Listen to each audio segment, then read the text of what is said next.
जय माता दी दोस्तों, स्वागत है आपका हमारे YouTube चैनल पर।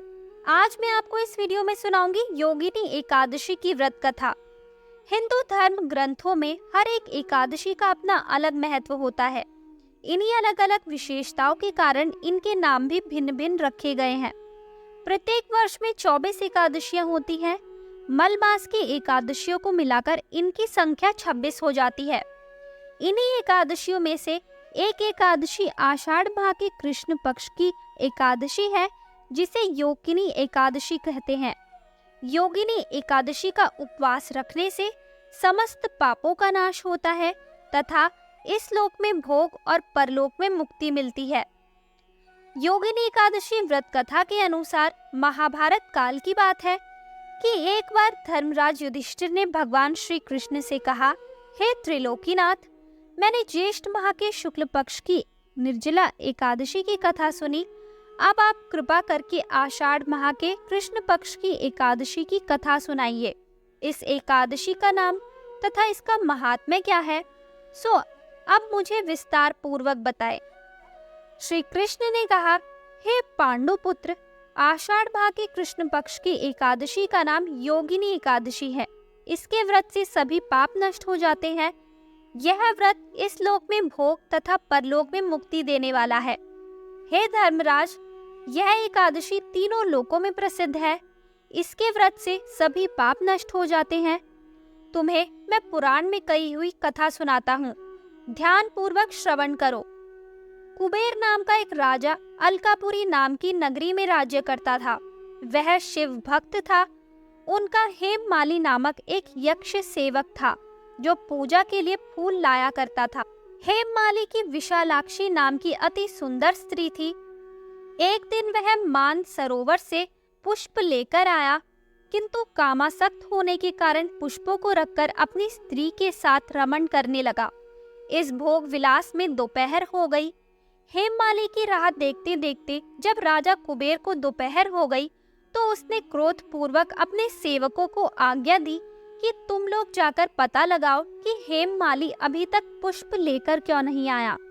जब सेवकों ने उसका पता लगाया तो राजा के पास जाकर बताया, हे राजन, वह हेममाली अपनी स्त्री के साथ रमण कर रहा है। इस बात को सुन राजा कुबेर ने हेममाली को बुलाने की आज्ञा दी।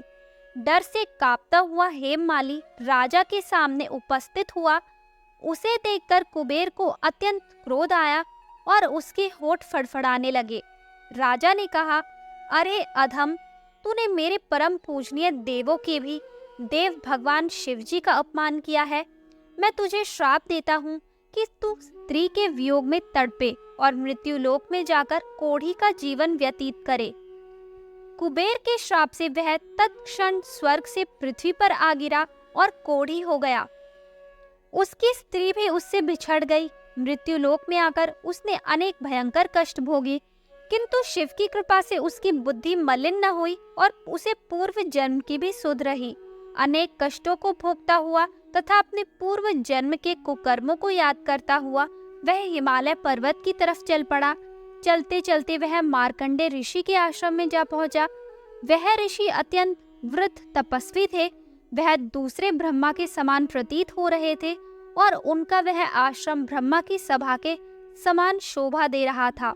ऋषि को देखकर हेममाली वहां गया और उन्हें प्रणाम करके उनके चरणों में गिर पड़ा।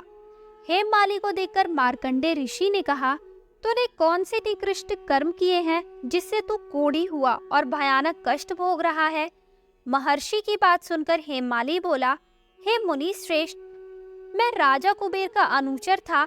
मेरा नाम हेममाली है। मैं प्रतिदिन मानसरोवर से फूल लाकर शिव पूजा के समय कुबेर को दिया करता था। एक दिन पत्नी सहवास के सुख में फंस जाने के कारण मुझे समय का ज्ञान ही न रहा और दोपहर तक पुष्प न पहुंचा सका। तब उन्होंने मुझे श्राप दिया कि तू अपनी स्त्री का वियोग और मृत्युलोक में जाकर कोढ़ी बनकर दुख भोग। इस कारण मैं कोढ़ी हो गया हूँ तथा पृथ्वी पर आकर भयंकर कष्ट भोग रहा हूँ। अतः कृपा करके आप कोई ऐसा उपाय बतलाएं जिससे मेरी मुक्ति हो। मार्कंडे ऋषि ने कहा, हे हेममाली, तूने मेरे सन्मुख सत्य वचन कहे हैं, इसलिए मैं तेरे उद्धार के लिए एक व्रत बताता हूँ। यदि तू आषाढ़ माह के कृष्ण पक्ष की योगिनी नामक एकादशी का विधान पूर्वक व्रत करेगा तो तेरे सभी पाप नष्ट हो जाएंगे। महर्षि के वचन सुन हेममाली अति प्रसन्न हुआ और उनके वचनों के अनुसार योगिनी एकादशी का विधान पूर्वक व्रत करने लगा।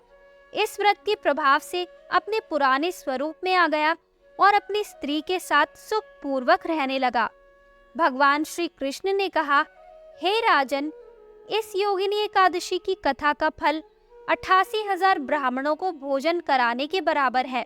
इसके व्रत से सभी पाप नष्ट हो जाते हैं और अंत में मोक्ष प्राप्त करके प्राणी स्वर्ग का अधिकारी बनता है। तो दोस्तों, ये थी योगिनी एकादशी की व्रत कथा। आपको ये कथा कैसी लगी हमें कमेंट करके जरूर बताएं। हमारी आने वाली सभी वीडियोस को देखने के लिए हमारे चैनल को सब्सक्राइब करें और शेयर करना ना भूलें।